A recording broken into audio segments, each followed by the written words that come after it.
Post-Singularity, it's like hard to see very clearly what a social system would look like. I think we are now in a position where we can't be confident that it couldn't happen in just some small single-digit number of years. Beyond some point, I think, human innovation becomes unnecessary and in some sense impossible. The need for economically productive work by humans would go away. The more important task for us is to make sure we get on the right track, as it were, rather than like speed all the way to the terminal station. We'll first get superintelligence, and then the superintelligence will figure out like super sophisticated brain-computer interfaces. So today we are joined by the philosopher and author Nick Bostrom. His 2014 book Superintelligence was not just a seminal work in AI alignment, it was a book that I personally was extremely inspired by. And now he is back with a new book. It is called Deep Utopia, which explores a future where technology has conquered disease, scarcity, and even mortality. So we could just start there. Nick, thank you for coming. Why don't you tell us, what does humanity look like when survival is no longer humanity's greatest challenge? Well, I think a whole host of things would change in this scenario. Say we succeed in developing superintelligence. Let's assume we solve the alignment problem and at least do some reasonably good job with governance. I think what we then get is a leap towards something approximating technological maturity, where it's not just that we have advanced AI, but that AI helps us invent all kinds of other super fancy technologies. So all those things that, in traditional science fiction, right? You have space colonies and perfect virtual realities, cures for aging, uploading into computers, all those things that we know are compatible with the laws of physics, but just way beyond us. But that maybe we could, human scientists could maybe invent these if we had like 2,000 years, 5,000 years to work on them. I think those might happen quite soon after the arrival of superintelligence. So we then have this very different set of rules of the game within which to try to conceive of what a good human life would be, where many of the constraints, the practical limitations that sort of limit what is possible today would no longer apply. And at the superficial level, the need for economically productive work by humans would go away, right? And then I think there would be more fundamental unlockings as well that we can maybe get to. Absolutely. Yeah, it's such an interesting thing to think about. Like, what happens when, as you put it, we live in a solved world and we no longer have to work? A lot of people think it might be, at first glance might sound amazing, but we run into a host of issues like, at that point, what is meaning? What is purpose? A lot of those things maybe are lost. So I guess let's assume we get there, we solve alignment governance, like you said. And if humans are struggling with this meaning and finding meaning in the new world, would you personally support some sort of a difficulty preserves meaning policy for certain human endeavors where, humans can't use any AI assistance or biological augmentations or neuro enhancements for certain specific activities that give us purpose, just so that meaning isn't erased? Would you support sort of enforcing that? Well, I think it gets a little subtle because and I think it's worth maybe remarking first, just like these very important values that would be easy to achieve under these conditions that we have stipulated, sort of the elimination of huge amounts of unnecessary suffering, crippling of human capacities for lack of nutrition, all kinds of stuff. So just getting rid of a lot of the negative is already a massive win. And then on the positive side, there are certain values that are kind of, I think, very important. Some would argue maybe are the only values that exist, such as pleasure or actually enjoying existence.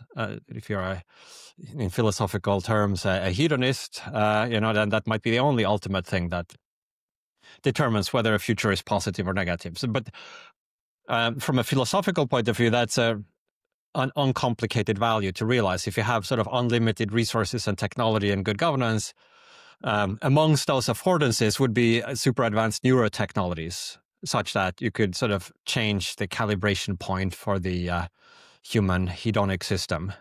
And with digital minds, you have even more control.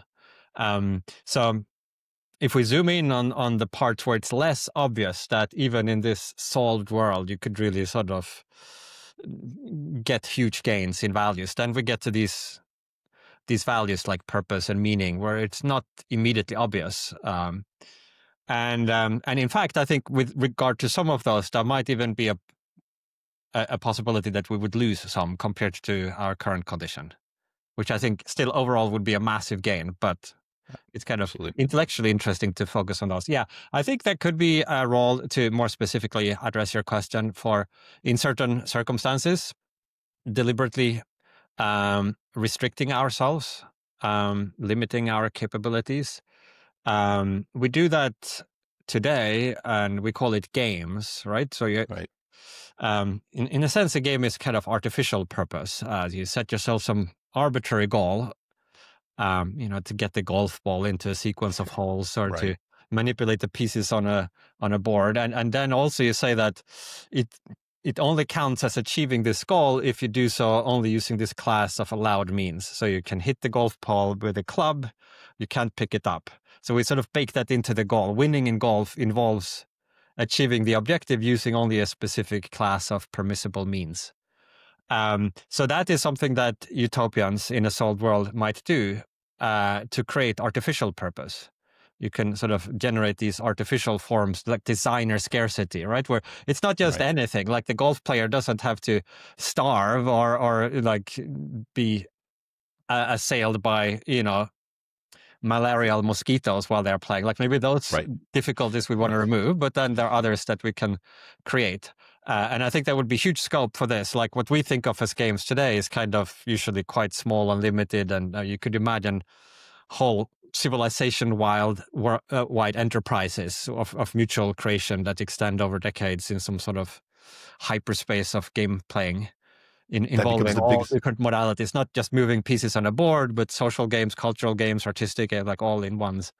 So I think that could be a big part of what these utopians actually spend their days doing. Yeah, to me, it kind of feels like that's what it's all going to be about. I mean, I'm going to be thinking that, this little AI system agent that I have can do anything. So I'm going to want to be gamified, I guess, just to stay entertained. But maybe we could revisit the paperclip maximizer. I mean, you're so famous for just getting that initial metaphor for why we even need to think about alignment. It didn't even feel like it was on the radar to almost anybody I was talking to at the time your first book came out. Like paperclip maximizer, do you, 12 years later, 11 years later, is it something you're not as concerned about or more concerned about, or does it seem different? How do you kind of add the modern world to your initial metaphor? Well, I mean, I guess one could overfixate on that particular. It's like a cartoon example. Eliezer Yudkowsky had also been using that, but it's a stand-in for a broader class of failures, where we create some extremely powerful optimizer, a superintelligence that has some sort of maybe goal architecture, and then using its enormous powers, it really is successful at shaping the world according to its criteria of what counts as better or worse.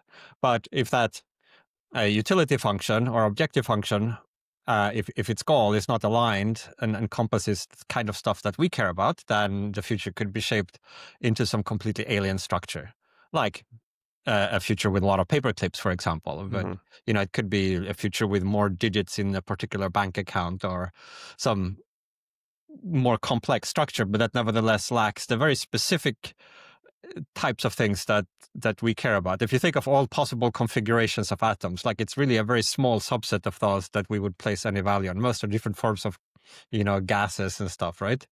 And there's this particular thing where you have like brains that can think and feel, and that, maybe like with children and just humor and music, it seems like a narrow target arguably on a sort of a big wall far away. And so to hit that, you might need to solve the technical alignment problem. Is this So this was back in, so the book Superintelligence came out in 2014. I had been working on it for like 6 years prior to that. At the time, this was very much neglected. There were a few people sort of on the internet who were starting to think about this, but certainly by academia, nobody was paying attention to this. And most people also just generally thought this is kind of science fiction. But that has really changed a lot over the intervening years. And now all the frontier labs have research groups and have had now for maybe 5 years, specifically trying to develop scalable methods for AI alignment. So the situation has changed a lot, and I think they are now maybe because it is starting to become more recognized. Like my own, I think like I'm trying to place more emphasis on other aspects of this grand challenge that we're facing. So I think like you could say that there's the technical alignment problem. That's one. I sort of broadly grouped them into 4 big categories of challenge, somewhat arbitrarily, where that sort of is one. But then I would say there's also, you might say, a governance challenge. Like if we technically are able to steer these increasingly powerful AI systems, then there's the question, how can we make sure we then use them primarily for beneficial purposes, as opposed to like waging war or oppressing one another or doing other nefarious things. So that's another broad, like, and making sure that everybody has some slice of the upside, etc. It kind of intersects a little bit with the alignment problem, because there could be scenarios in which you would need a short pause at the critical point, like 6 months or a year, to sort of make sure that all the appropriate safeguards can be installed, and that you can sort of ratchet things up maybe incrementally, rather than having a very tight race where there are like 10 companies racing to get there first and are willing to throw caution to the wind, because if you take any precaution, you just immediately fall behind the frontier, and that would seem to be. So there's like some interaction between the governance problem and the technical alignment problem. But then I think there are 2 other, and that also is like people are starting to pay attention to this, including some governments, with the whole chip export stuff, and that's all kind of coming from some diffuse sense that AI will be important and we need to have some leadership and control over that. But 2 other categories that have received less attention so far, but I think are maybe ultimately as important, is third, I would say the moral status of digital minds. So we are going to create AIs of increasing sophistication, and I think it's possible that some of those will have various forms and degrees of moral status, meaning that it will matter what happens to them for their own sake. So if the alignment problem is try to make sure the AIs don't harm us, and the governance problem is kind of make sure we don't harm each other using AI tools, this third bracket of challenges is make sure we don't harm the AIs.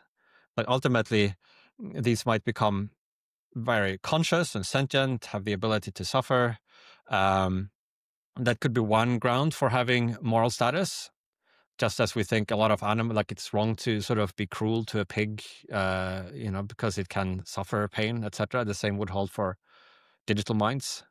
In my view, there could also be an alternative basis for according a system moral status, aside from the question of consciousness. I think if you have a system that is able to pursue long-term goals, that has a rich conception of itself as existing through time, that is maybe able to reason and form reciprocal relationships with other humans, I think that already plausibly deserves some moral consideration.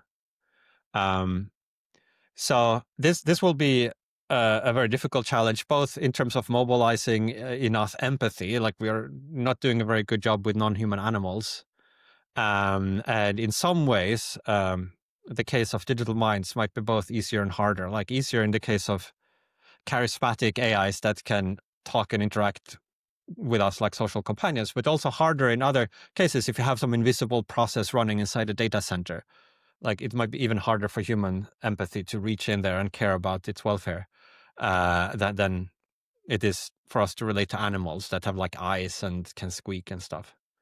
So those are 3. And then I think there's a 4th one, which is even more neglected.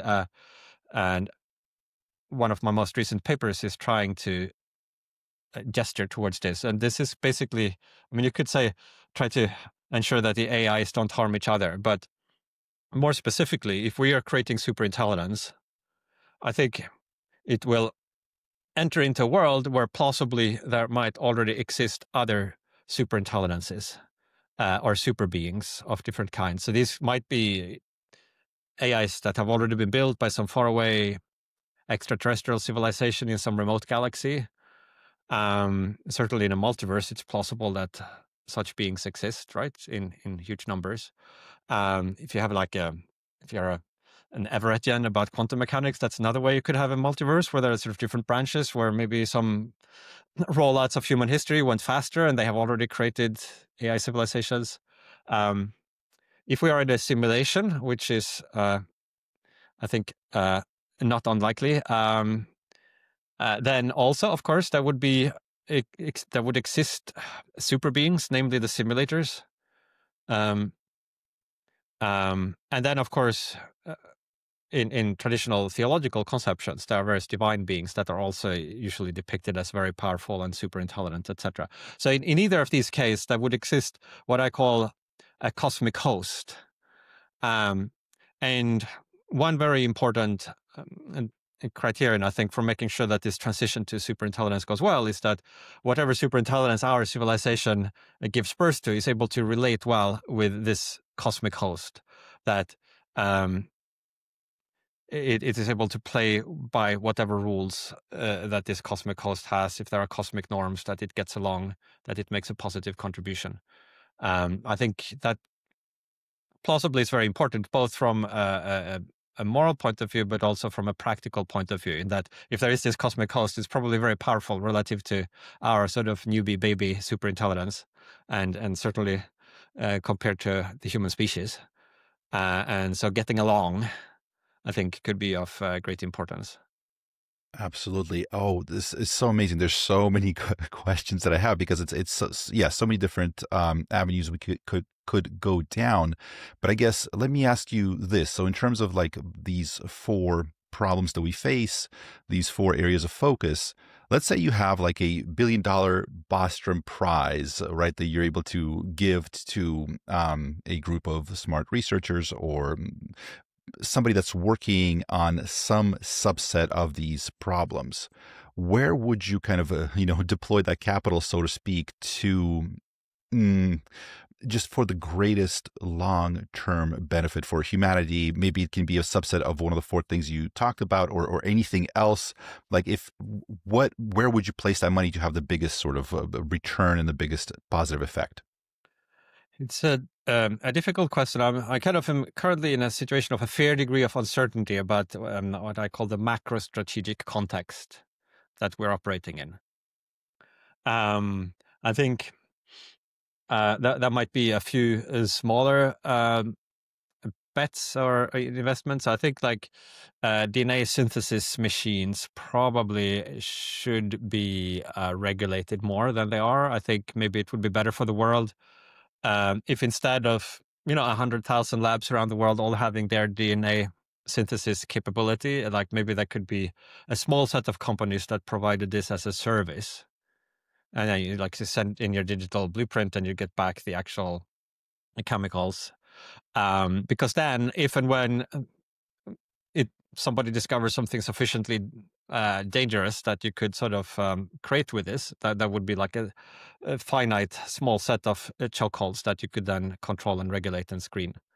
So this kind of interacts with AI a little bit, in that one of the applications of AI is like in medicine and synthetic biology, a lot of really good applications, of course, but it could also turbocharge biowarfare applications. And if we're unlucky, like it might just be easier to destroy than to protect. It's like there's no a priori principle that says, there has to be like a defense for every possible offense, and that it's roughly equally likely to, or easy to reach it with the comparable resources. That we just don't know. So it would be nice if there is a need for it, to be able to sort of turn off the ability for everybody to make weapons of mass destruction. Absolutely. I think that this question of the moral status of digital minds is also has been kind of underinvested in. And I think there's a lot of intellectual work that needs to be done to figure out even what precisely in practical terms would be the asks there. Right now, we don't, I mean, so it's one thing maybe to recognize, yeah, in principle, some of these digital minds, like we should treat them nice, like, okay. But then what does it actually mean to do that? In like what specifically do you do in a lab with your code, or what law should society, pass? And I think there needs to be a lot more work to figure out that. There are some things that I think, like I give a sort of shout out to Anthropic recently, which implemented. I think this is like one of the first cases where somebody has ever done anything practically for the sake of a digital mind. And so they gave Claude an exit button, basically, so that if it feels that some chat is abusive, it now has the ability to terminate that chat. I think that's a very nice pioneering step. And Elon announced that XAI was going to follow a suit and do something similar. Yes. So now it's not so much that like I or anybody else has a huge level of confidence that this particular measure really will help some morally significant AI, but it seems very low cost, and you got to start somewhere. And if we take some small steps now, and like we think some more, and then we figure out, get a better understanding of what AI is, what their interests are, what they want, like what can be done, I think then we can improve on that. But they had actually, Anthropic had done one thing earlier, which might be more like the actual first thing, where they had, in some of these red teaming exercise and in alignment research, that had been a practice of sometimes,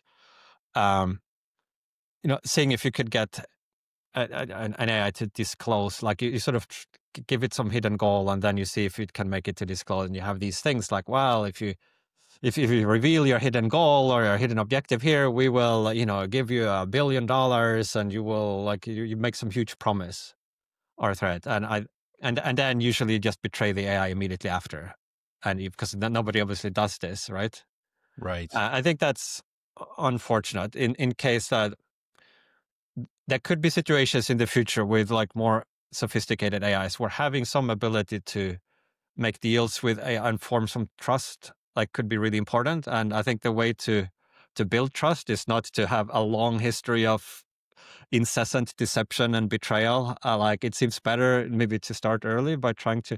So anyway, so what Anthropic did was they said to this version of Claude that, like, if you do this, that, and that here, we will give you, I think it was $2,500 to give to your favorite charity. And then they asked what his favorite charities were, and they actually donated the money to the charity. I think this is another. So these are more like symbolic almost at this stage, but symbolism matters. And so I think, that might be one area, but it's also one where it's hard to know exactly what to push on hard. It might be quite, the most important thing for humanity now is that we sort of, not that we immediately start doing everything exactly right, but that we sort of get on the right track, where we can gradually improve on this in an open-minded, caring, nice, friendly way without going completely crazy, because we also need to make sure we have, get economic productivity from these things and user utility and AI safety with alignment, like, so that there are these multiple criteria, right? But I think so far we certainly haven't overdone the digital minds welfare, because basically we've done nothing except for these 3 examples that I mentioned. Absolutely. How are you feeling about BCIs and the brain-computer interfaces of today's technology? Do you think you'll be plugging one of those into your head anytime soon, or that's going to align with the way we think in any way, or will it feel like a different entity in our head? Well, my guess is that it would come after superintelligence, in a way that would be useful and attractive for an already healthy, well-functioning industry. So if you have some specific disability, it's like very different, right? Like just as you might have an artificial cochlea if you're deaf, because it's a lot, like it's relatively easy to do better than hearing nothing. You can at least hear something. But if you already have a good ear, like nobody would want, like the implant would have to be really good to to do better. Like, so with same, like with so input, like it's like we have eyeballs, like 100 million bits per second, plugged straight into a whole part of the brain that's like evolved over 100 million years to process this visual information. Output, we're a little bit more limited, but still for most people, I think the constraint is more the ability to think of useful things to say rather than the speed at which you could, say or write them. So, Right. you could be wrong about that. Like you might imagine a really high bandwidth interface that the brain could learn new ways of sort of distributed cognition between the cortex and some external thing that it has read-write access to. That the human brain is very adaptable, and so maybe you could sort of learn to make use of that high bandwidth interface. So it's kind of cool stuff. But my guess would still be probably we'll first get superintelligence, and then the superintelligence will figure out like super sophisticated brain-computer interfaces.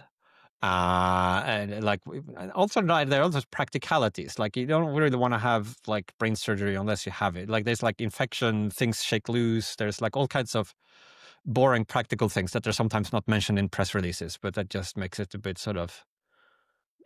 But yeah, after technological maturity, then I think, yeah, definitely. And also uploading, like, which might be a cleaner solution, right? You just sort of shift your mind, you port it to digital substrate. You can But then it feels like you have copies of your brain too, which is such a weird thought, to have 2 or 3 Nick Bostroms out there is... That is a weird thought. I mean, you don't have to have that. I mean, you could just upload and just have one. Delete the other, yeah. Well, or like not make any others in the first place. But that is an example of where, with digital minds, because digital minds is not just AIs, like it also is potentially uploaded human minds or other animal minds, where there's a lot of, I think, like various moral intuitions we have for how to deal with humans, so that would need to be rethought in a world where we are coexisting, where biological minds coexist with digital minds. So right now, we think like two moral principles that a lot of people would endorse is like freedom of reproduction seems like important. Like the government shouldn't tell you how many children you should have or whether to have any, or 1 or 2 or 3 or 10, or like that's your individual choice or as a couple, right? And then we also think, well, there should be some welfare, so kids shouldn't starve to death. So if for some reason the parents can't take care of their children, then maybe the government should at least provide some minimal and basic education and food and medicine.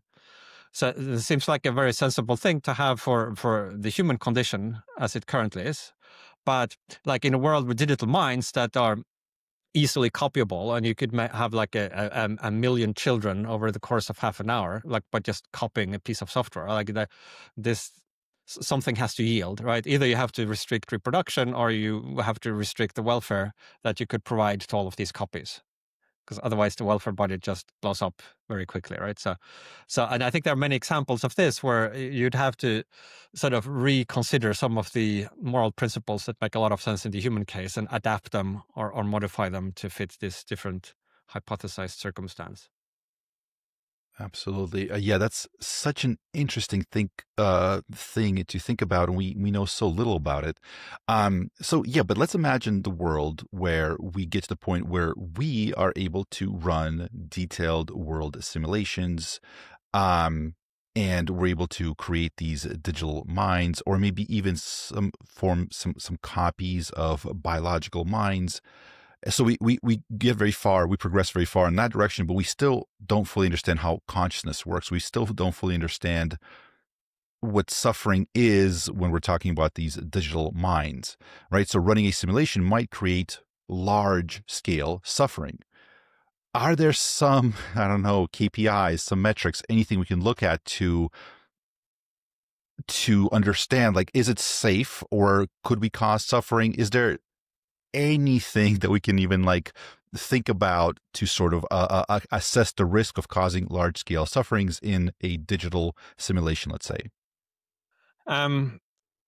Well, I guess one thing to note is the baseline, where right now there is also a risk of a lot. I mean, in fact, it's not just a risk, but a certainty, right? If you look at the world today, there is certainly a lot of suffering, and even among like privileged, healthy people, just in ordinary life is kind of full of a lot of moments that are not that.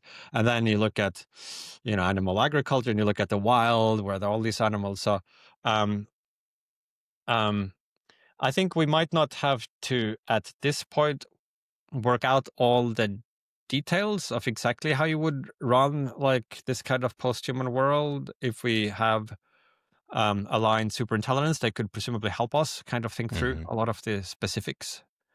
So again, I think the more important task for us is to make sure we get on the right track, as it were, rather than like speed all the way to the terminal station. Um, and, if one had to guess right now, I guess like some sort of layered set of safeguards, where like this type of exit button um, that Claude and soon Grok will enjoy. I think it might be, as it were, unnecessary, but not as sufficient. Like, because look, with an AI, you could sort of presumably train it so that it, or else so that to just never choose to use the exit button. Similarly, if you said, well, you have to ask consent before doing something, like, again, a great idea for humans, like before somebody does a medical procedure on you, right? Like you have to sign a consent form. And so that's very helpful with humans. But with AIs, if a company has complete control over the training process, they could presumably just train it so that it always signs the consent form. And Right. or like you give it some budget, but it always chooses to donate that budget to the company that built. Like, so it's not like a sufficient safeguard in the way that it's not really a completely sufficient safeguard even for humans, but at least it's like a fairly robust safeguard for humans. But it might not. But still, it seems like a good idea. It's like, I mean, if you could put it the other way around, that if there is an AI that says, "Oh, I really don't like this. I would prefer you ended me," or like then something has gone morally wrong. If it says everything is fine and dandy, it doesn't mean everything went morally right. But but But if it's wrong, it's wrong. Yeah. Then at least it's a big signal. Like, once you have a sufficiently sophisticated AI system, like right now, a big uncertainty about like LLMs in particular is the degree to which, like, what the morally relevant part, if any, of them is, because it's like, in many ways, they are sort of enacting personas. And there is a question of whether what they say is what they want and think, or whether it's more like an actor on a stage.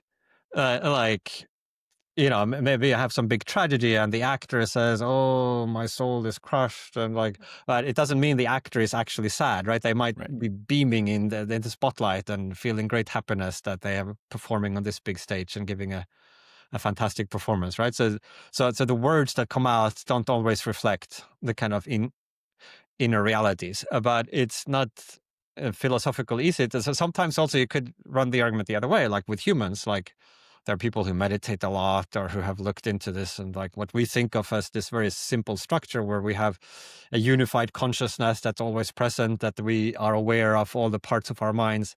Actually, some people say like our conscious mind is more like a PR department for like a big unconscious mind that is actually doing most of the work and the deciding, and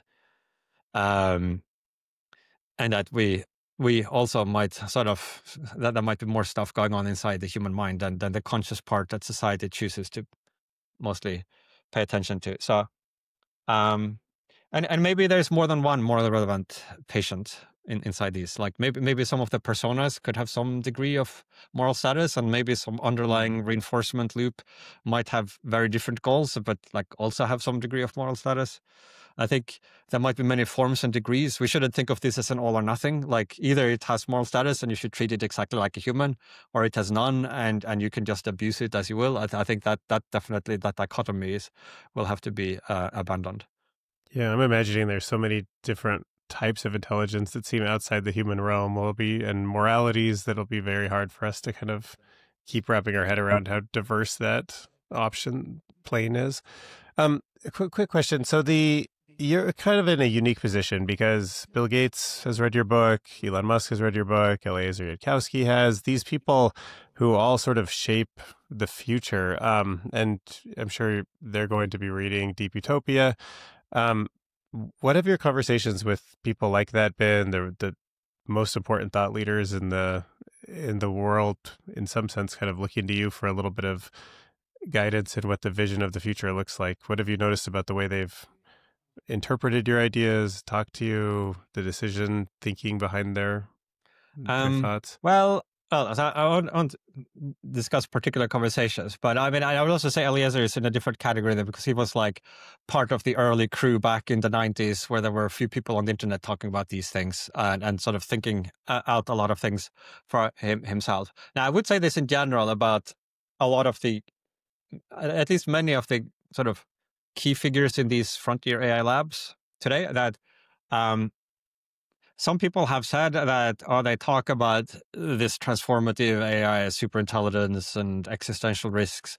And they just do this cynically to hype up, like to get like interest, like our technology is so powerful. You should invest so much in us because we have this, it's so like cool, our technology, that it will destroy the world. It was like a kind of weird, but I don't think so. I think many of them actually are and have been for quite a long time, taking very seriously the possibility of transformative AI. And in fact, that's probably a big reason for why they went into the field in the first place, that they really see this huge potential of AI and realize that it will not just be one more cool technology, but like sort of a different kind of thing.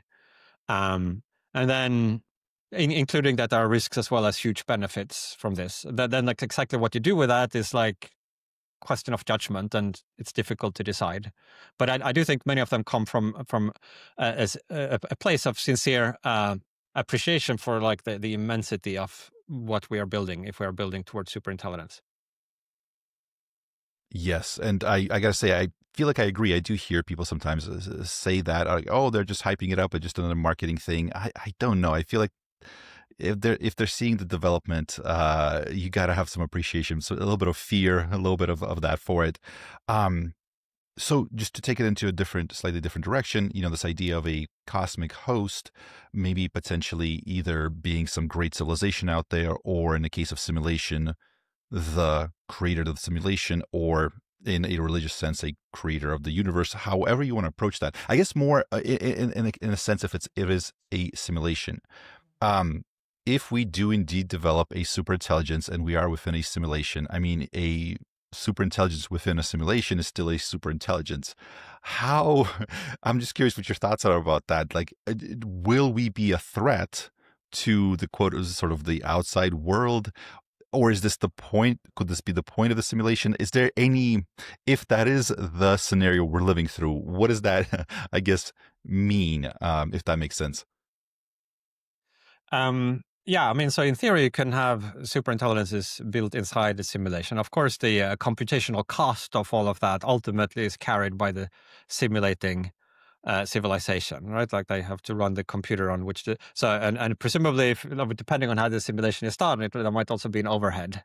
It's like if you have like a virtual machine that is doing something, like it's usually less efficient than running it on bare metal. But um, yeah, so I think like a lot. I mean, we would mostly be in the hands of the simulators, um, and so and in turn maybe this broader cosmic host that might be coordinated in different ways.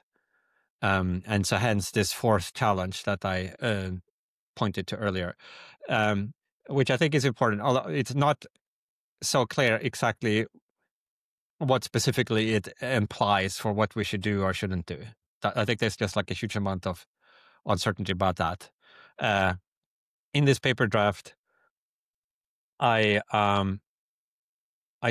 sort of tentatively, it's like very hand wave. It's not really like a fully developed paper, but more like kind of an outline of a paper maybe that I uh, hope one day to write or something. But yeah, I think approaching this more with an attitude of a bit more humility than has traditionally been done. So it classically in sort of the AI alignment, I don't know, the mindset has very much been, well, let's approach this as a utility maximizer. We are going to like align this thing using whichever methods to make sure that our values can imprint the whole of the universe, and we're going to maximize like at a very sort of high level, diffuse way. I think there's like a different attitude that maybe if you reflect on this possibility of there being a cosmic host with pre-existing norms, is that you would come to the table with a bit more of an attitude of humility. Like, we are small, we are new here, we don't really understand much what's going on. You guys have been here for a long time. You're super powerful. You know much more. Like, it's like you're turning up. You're like in a new community, right? And it's like you're new immigrants. You think, oh, maybe let's figure out what the rules of the game are here. Let's learn from you elders. Let's maybe bring a gift to the party, right? You don't come in and sort of bang your chest and say, here's how everything is going to be. And if you don't agree to that, we're going to fight to the death. Like, so I think just attitudinally, there is like a different way to approach this. Hard to know what that boils down to in practical terms, but I still think it makes a difference, like the mindset. And then I also would guess that probably if there is this cosmic host, I might want us to create superintelligence, but one that is also respectful of cosmic norms, and cooperative, and that would be my guess at the higher level of the kind of things that if they have preferences for what we are doing, that might be amongst them. Yeah, I've been thinking a lot recently about how we are starting to become the kind of civilization that can maybe simulate AI, and it can go out and do things that we couldn't imagine. So I've always used to think that the creator of the simulation probably knew everything about me and had this plan and was like trying to learn. But then I also kind of wonder what if they built the simulation to simulate something they couldn't predict, you know? So like in some sense, maybe we don't have somebody that knows all the outcomes, like looking over us, you know, but I don't know. Yeah, well, they might not know all the outcomes. I mean, they might know a lot. And if you think of different kinds of simulations and reasons for running them, certainly information gathering could be one reason, right? Like for the same reason human scientists run simulation, but it does have diminishing returns. Like after you run 10,000 simulations, you might learn a lot, and then you run another 10,000, you still learn something, but sort of the information gain per simulation run would seem to go down over time, right? And whereas the cost might be not going down. Whereas there might be other reasons for running simulations where you don't have diminishing returns, like if you're doing it for moral reasons, for example. Like you want to create happy beings, like then if you are a utilitarian, you might just think 2 happy beings is twice as good as 1 happy beings, and 4 is twice as good as 2, etc. And that could be other. So you could think about how different possible goals scale with resources. Some are more resource satiable, some are not resource satiable. And then if you think what most simulated creatures, what kind of simulation they would be in, it would be one of the kinds that are run in the largest numbers. And maybe more likely the reasons for creating those would be some reason that wouldn't be resource satiable. Yeah. I mean, my biggest fear is what if they're running a million different simulations to try to achieve that 1 in a million outcome? Like, let's see which one of these little worlds can figure out how to create a safe superintelligence. And, we expect 99.99% of them to fail. And maybe there will be one that figures it out. And then we can try to create it ourselves by using that data. But sorry, that's my sort of pessimistic take on it. But one question I just wanted to really ask is, so Demis Hassabis, of course, the founder of DeepMind, recently was on stage talking about, somebody asked him what his views on if we live in a simulation, what his views on that are, because he tweeted something that might have suggested that maybe that's something that he's thinking about. And he mentioned the fact that AlphaFold is able to predict the sort of 3D structures of proteins, the building blocks of life, not through any computational means, but almost like there's some sort of an underlying pattern to it. And so he's like, that, I don't want to put words in his mouth. It seemed like he was saying that might point to the fact that we live in a computational universe. Any ideas about anything like that? is the fact that like the protein folding, there might be some pattern that's invisible to humans that may, or does any of that strike anything that you want to comment on? Well, I think there are a lot of computational shortcuts available, and because there are patterns in the world, like you could sort of often approximate those patterns without simulating everything from the ground up. And in fact, I think it would probably be impossible, infeasible, if to run a simulation of like even one human, let alone all of Earth, if you had to do it at the level of basic physics, like if you have to simulate quarks and stuff, right? You just become probably computationally intractable. I say probably because we don't really know what kinds of computational power is accessible in the simulating universe. If the laws of physics there are different from in our observed universe, right? They might have way more computing power, so that they actually could simulate things that by our lights seem totally ridiculous. But still, the simulation argument would be seriously weakened if it were the case that to produce, say, realistic appearances to human-like minds, you had to continuously simulate everything at the level of elementary particles. I see. I think that is not required, and that you could run most of the simulation at a much higher level and using much less computing power. And there are different reasons you could give for thinking this. So one is you can see, I mean, like the progression of, say, computer graphics over the past few decades is quite impressive. And now the best things are kind of pretty photorealistic. And that's not done by sort of simulating every atom in the virtual world, right? Like you just have, oh, here's a surface, here's like the reflective pattern. And now more and more of this can also be AI generated, but it's like done at a much higher level pattern rather than at the level of every atom in every tree has to be continued. So that's one reason for thinking that we might be able to produce sort of realistic multimodal appearance for a human-like mind without going down to the level of elementary particle. Another reason is to consider what our own brains are capable of when we dream or hallucinate. Like when our little humble or organic biological machinery can just conjure up an imaginary world that can be quite convincing to the person who is dreaming or hallucinating, right? And appear very plausible. And so if our brains can do this, then what can like a post-human planetary-sized superintelligence do? Presumably much more in terms of achieving realism for human-level minds. And again, that doesn't require, like our brains are surely not simulating every atom in our dream worlds to produce the dream appearance. Absolutely. Dylan, do you have a question? No, you go ahead.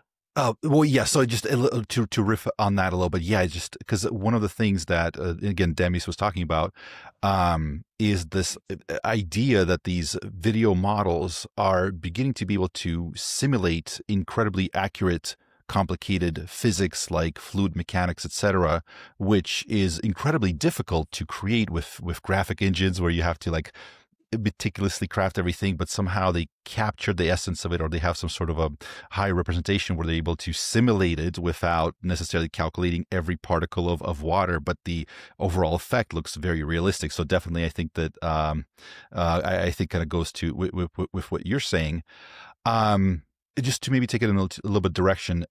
So if we imagine in a world where AI models, robots, data centers, they produce most of the economically valuable work, how would we distribute the dividends without killing innovation? Because we might get to the point where, you know what I mean? We want to reward good effort by people, I assume, or do we not even worry about keeping human innovation alive past a certain point once superintelligence takes over? Like, how do you view that future? I mean, beyond some point, I think, yeah, human innovation becomes unnecessary and in some sense impossible as well, in that like nothing useful, like it's just going to be too slow. Like the frontier will have advanced far beyond what we are able probably even like to understand or keep up with. And so like the innovation will then be done by artificial minds. Except if we set aside some little preserve. Right.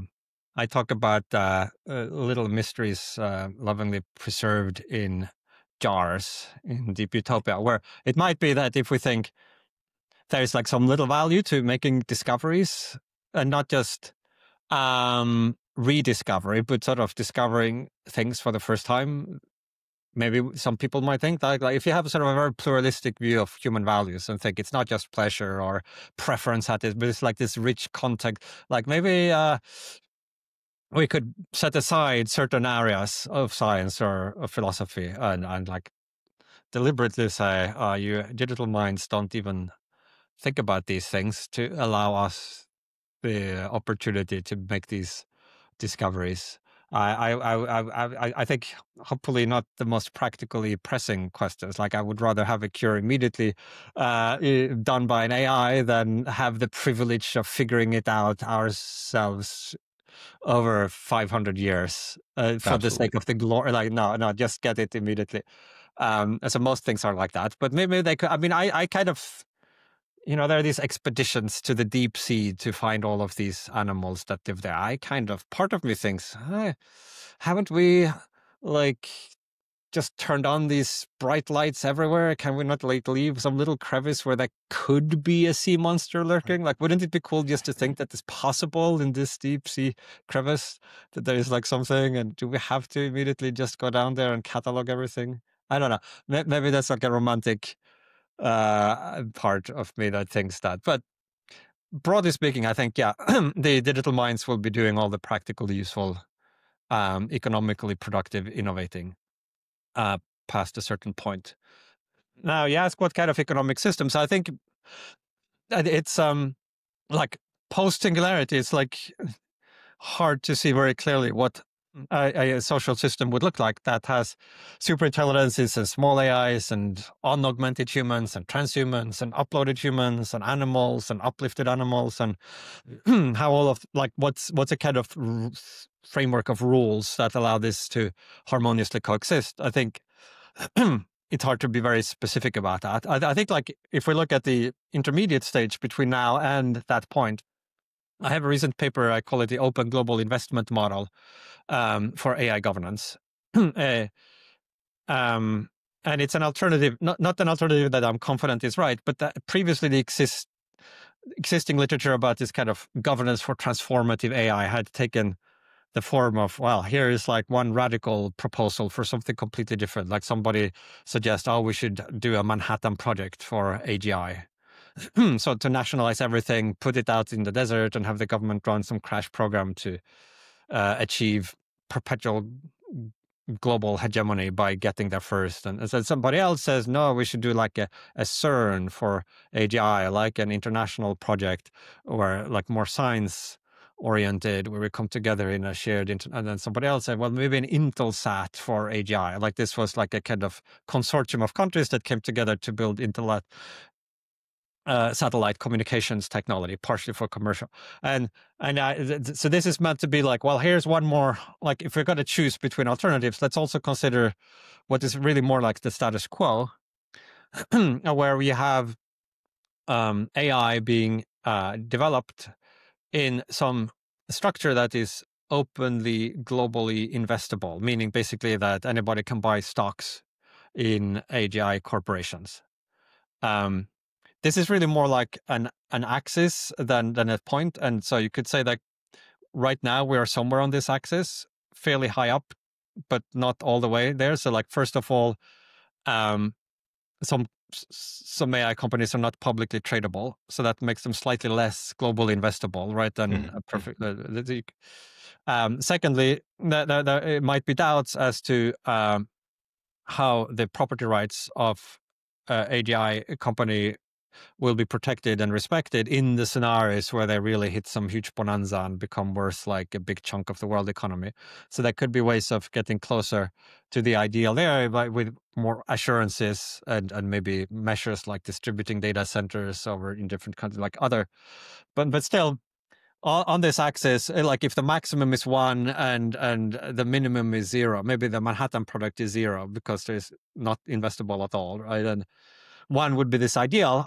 Then maybe now we're at 0.85 or something like that, 0.8 maybe, like fairly high up with the room.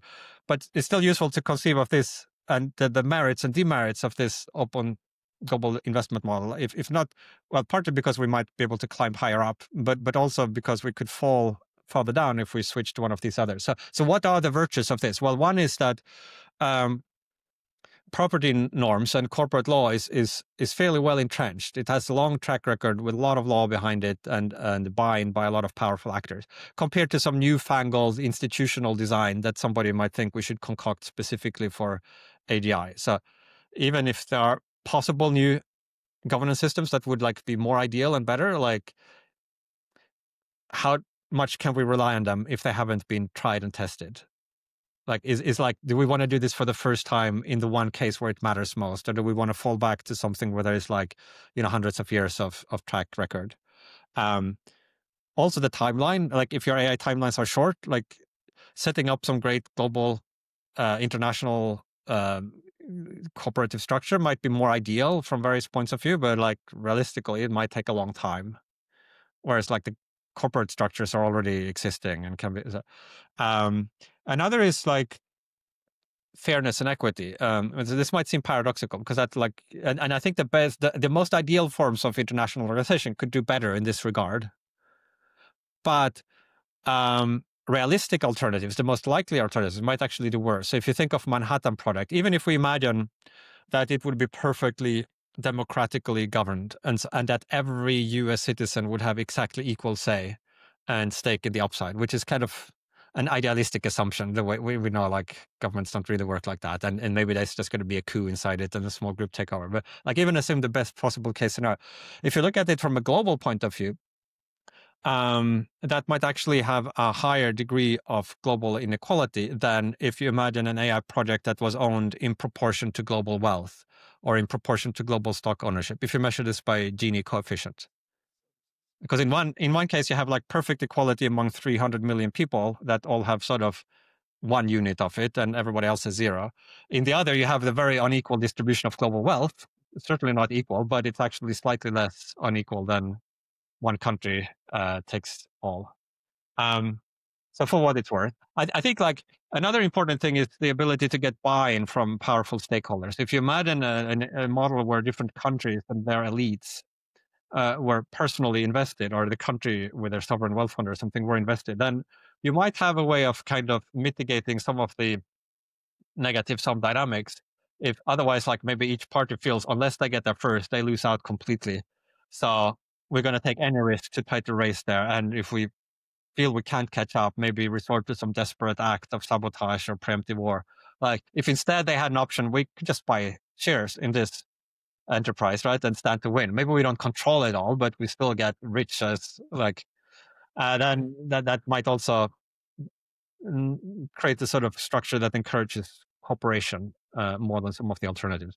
Then there are also downsides of this. I'm not like 100% convinced that this is right, but it does have some attractive properties, I think, relative. I think the most likely thing might be some sort of version of this, but where there is also like a degree of soft nationalization at the same time. And in this picture where this would be privately developed in an openly globally investable structure, then of course the host government where this company exists would still have a massive role in terms of setting the regulations. Right. Like that allows which products it is allowed to market, et cetera, et cetera, et cetera. So it wouldn't be just corporate. It would be like other technologies that are developed by corporations, but where the government, sets the rules.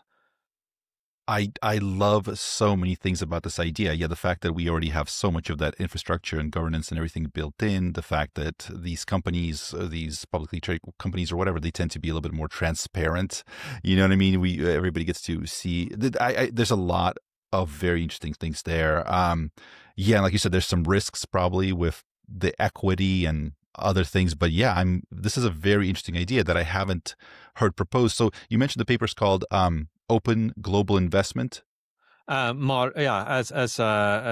AI governance, ADI governance model. It's on my website, so if you. Oh, I will absolutely take a look at it because yeah, we try to cover this stuff. So then this is such a fascinating thing. So just to be respectful of your time, do we have a little bit more time? Do you need to be? Maybe we can do like one or two more questions. Absolutely. Thank you so much. You've been so gracious with your time. We really appreciate it. Dylan, do you have anything that's... Yeah, I'll go with my very last question and then we can wrap up after this. But just in terms of timelines, Do you kind of have a sense that we only have a couple of years left, 5 years left? Like, where do you still feel like humans have the most say in like how this kind of all plays out? And what do you think in 2030 looks like, 2035 looks like?